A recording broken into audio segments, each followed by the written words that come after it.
Hey everyone, I'm Nicole. And I'm Jake. And we are the the Captivating Captivating Lens. We're here to make the first of many videos discussing and talking about many different topics within the wedding industry. The first topic we're going to talk about on this video is a few things that you should be talking with your new photographer about. And I'm going to let my wife go ahead and talk about the first subject. So earlier this week, I was cruising Facebook like we all do, and I'm in some photography groups that are private. To even get in them, you have to be a photographer. So I noticed a post where someone had shared images, looked like maybe a wedding rehearsal or something, and they were asking how to use lighting properly. The wedding was the next day, and I was super triggered by that. Because you should not be posting anonymously in a wedding group the day before someone's big day asking how to handle the lighting in that wedding. Right. Okay. Yeah, not good. Right. Yeah, it's So, not a good one. I had so many things running through my head. I started typing several different times and deleting because I was scrambling in my brain of, what are you doing? Right. So, and my mind immediately goes to the bride and groom. However, I think that more so the bride, because generally they've dreamed of this day their whole life. Right. And if they knew this was going on in the background, they would panic. Right. And that bothers me. So, Okay. because I genuinely care. So, Right. so that's what kind of sparked this first video. I'm not comfortable in front of the camera. So this is me stepping completely out of a comfort zone.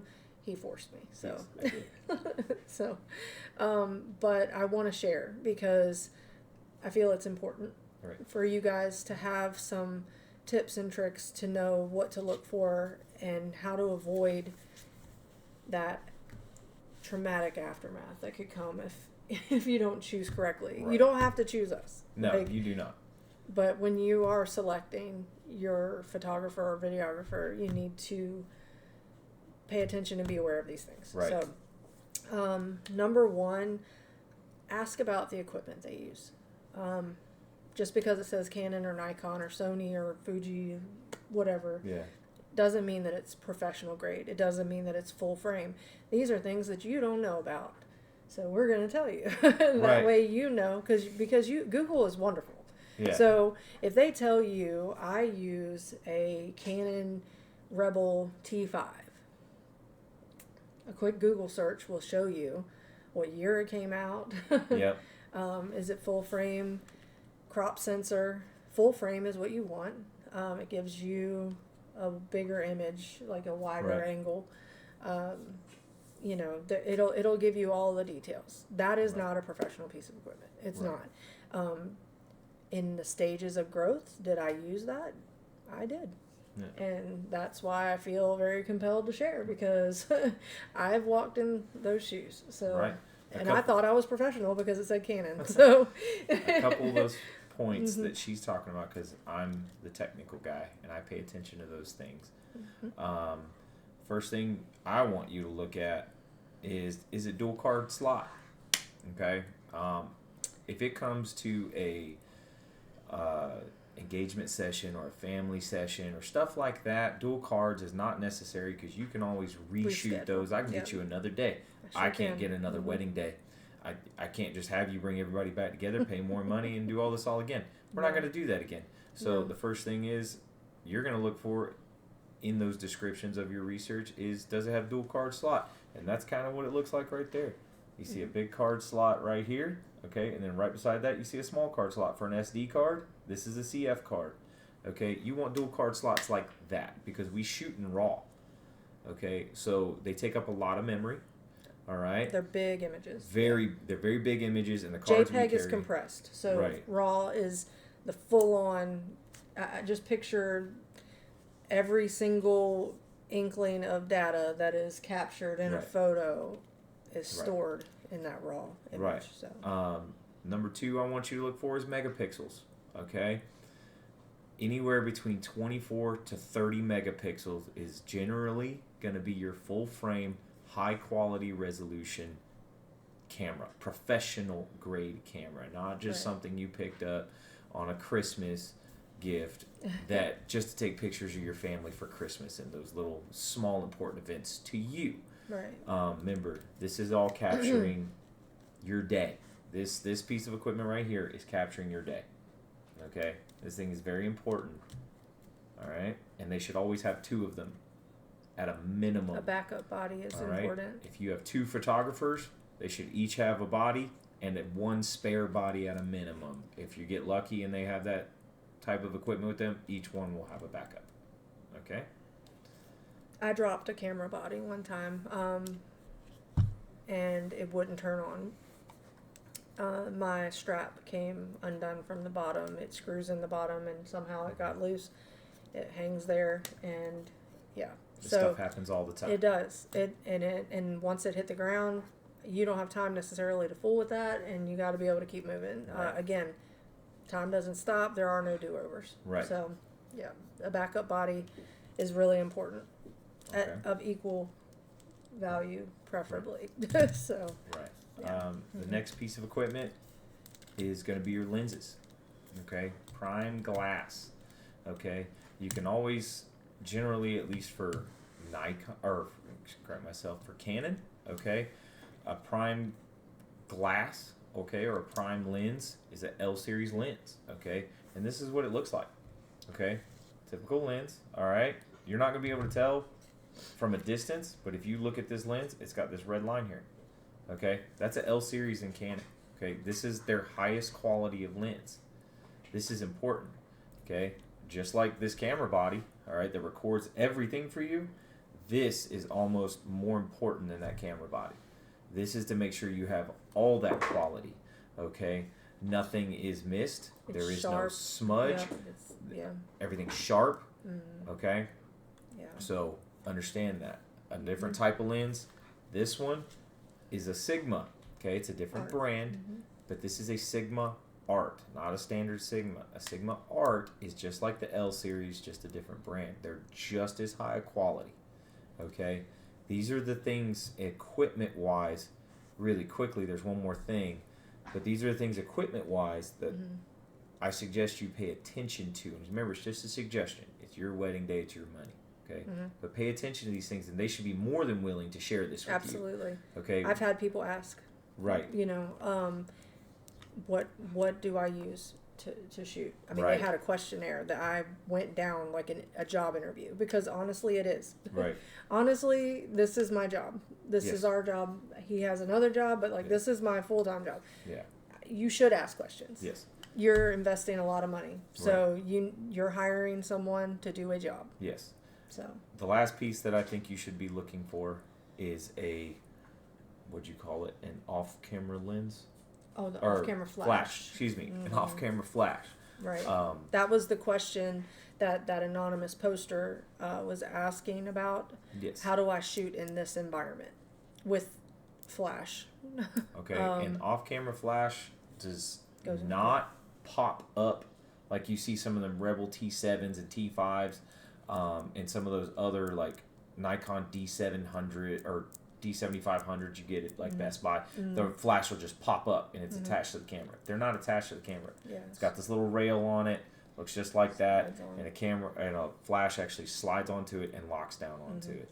Those are the types of flashes you want because they can be metered, Yes. they can be adjusted for how much flash, how quick the flash is. You can't see it with the naked eye, but 0.2 milliseconds to 0.5 milliseconds is a huge difference to that shutter inside that camera body. Yes. Okay, these are things you need to be looking for as far as Well, equipment goes. ask them if they're comfortable with low light shooting.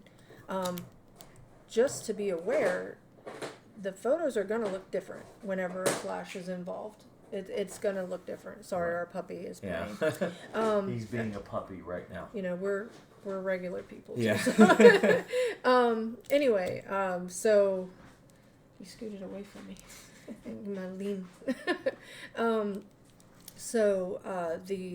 The lighting question. Make sure that if you know that your wedding's outside, okay, natural light. Anybody with any kind of experience behind the lens should know how to Right. shoot natural light. Right.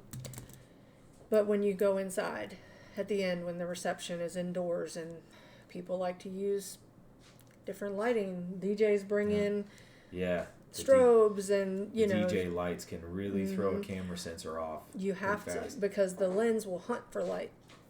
So, you know, make sure that they understand how to shoot your environment.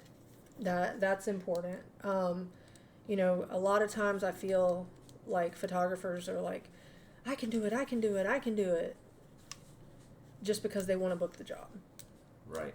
I can honestly sit here and tell you that if you came to me and asked me to do something that I could not handle, I would decline the job. If Right. I truly felt that I could not deliver the highest quality. Right. I can honestly say that. Yeah, if we can't do it, I won't book it. Like we don't have the time, or if it's too close, Yeah. we will not. If what's too close. If we have another event the day before and it may interfere with yours, we're not going to do it just because we want to book a wedding. Okay. Sometimes we shoot event on Friday. Yeah. All right. But I'm saying if I can't handle the setup, I'm not going to shoot it just to get your money. Like Right. I'm We're not not going gonna to do say, that. "Oh, I can do it," and then I'm the anonymous poster going, "How do I shoot in this environment?" I'm not going to do that to you. That's unacceptable in my opinion as a professional. Like so if you were like, that's what I was saying. It's like if you were to come to me and say, "I'm going to be in this dungeon," you know, there's no windows, and you know, could I do it? Absolutely, I could do it. You know, but let's say I couldn't. I'm going to say, you know what? I think that you should probably reach out to someone else that maybe has shot in that environment or whatever. So, yeah, definitely, you know, and look for someone that fits your style. Just because they're in your budget, it doesn't mean that you like what they shoot either. Right. Like, I am light and airy. Yeah, you guys can see in this photo right here. This is a light and airy type of feel. Okay? That's what this is. This is light and airy. Okay. I feel weddings in my heart, in my opinion, are soft and romantic and light and happy and elegant, you know, and that's my style, and that's okay. I know there are some photographers that like a darker edit. Right. And that's okay too. If you However, like it, it's your wedding day and your photos. Right. And I'm going to tell you straight up, if you're like, can you edit a little darker? I'm going to say, you know what? I can't. Because when I sit down to edit my raw images, I'm looking at the photos through these eyes that produced that product. Right. So I'm not going to sit here and tell you I can do every single thing that you want just to book you. I'm not going to do that. I don't know how they get that look, and it's not for me. So, you know, just because they fit in your budget doesn't mean that they are who you should be using, in my opinion. Which again goes into another segue, I guess, here. But I will stick to this. Hold on. So, did I bring up Ask for the Full Gallery yet? No. Okay. All right. Another thing to do. Ask to see a full gallery. Yeah. Start to finish. Yeah. I'm talking the one that they handed to the bride and the groom. Now, unless you know that you're their first wedding, which is okay. I had my first wedding too. Mm-hmm. Every photographer has had their first wedding, first anything, really, whichever session it may be. So it doesn't mean anything bad as long as you know what you're walking into. Right. Now, if they're telling you I've shot 10 weddings and they can't show you a single wedding gallery, I say there's an issue there. Right. You know, so, you know, they should be able to show you start to finish. Again, because lighting changes throughout the day. You could start in the morning, you could end in the evening. A lot of people want sparklers at the end or send out, and, you know, you can see how the light changes through the day. That's why I don't use Lightroom, because I can't just sit every photo in this Lightroom, click a button, and everything come out looking the same, because the light changes through the day. So just have them show you a full gallery if they say that they have shot weddings before. Now, if you're the guinea pig, then it is what it is. That's your choice. You know, it's okay. I mean, it's your day, and if you're willing to give it a shot based off of their work that you've seen, I say go for it. Like I said, somebody took a risk on me too one day. So yeah, absolutely. Let's see. you can ask them how many weddings. Yeah. How many weddings? If they're like, yeah, I've shot a wedding. Yeah. A wedding? Or yeah, a wedding. How multiple? many weddings? How long? How long did you shoot? Yeah. Were you a 3-hour day? Yeah. Was it an 8-hour day? Because I've shot a 12-hour day. Right. I've shot a 12-hour day. Yeah, I work 12 hours most days, and it's rough. It's a long day. Right. Understand those with the hours. Okay. Just because they shot a 3-hour day doesn't mean they know how to manage an 8-hour day or a 4-hour day. They may never have done that before. They may do micro weddings or just which is okay too. Elopements are great, which is fine. We love elopements. They're great. Yeah. You can get a lot of intimacy out of that. But if you are having a big wedding, you're putting a lot of money towards this. Okay.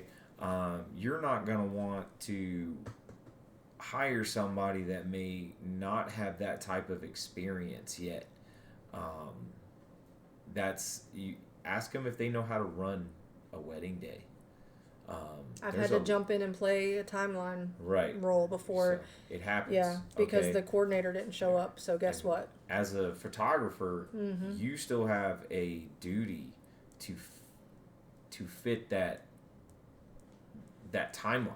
Okay, so if a coordinator doesn't show up, your photographer should be able to at least jump in and go, hey, I still have to get these photos. I know the timeline for that. Yeah. I can at least do my part of the job. Everything else is on you as a bride and groom.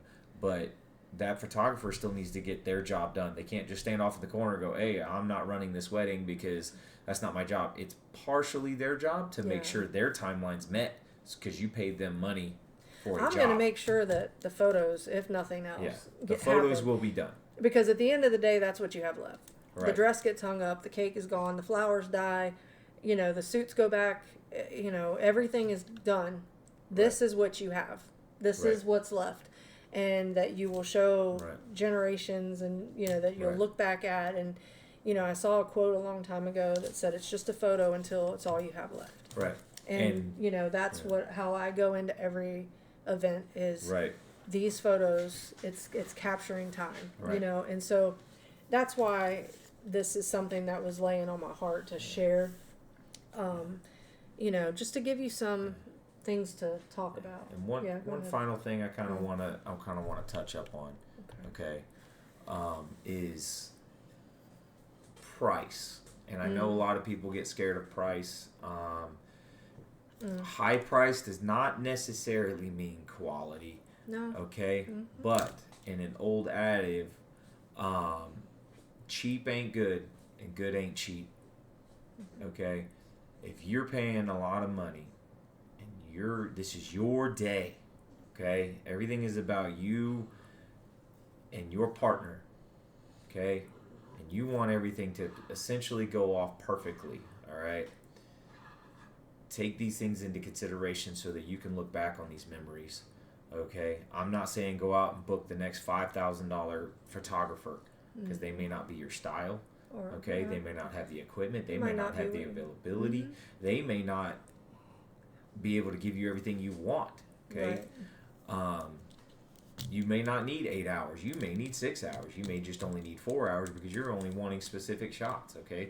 We, as a business owners and a couple and, husband licensed and wife. And insured business. We are licensed and insured, okay?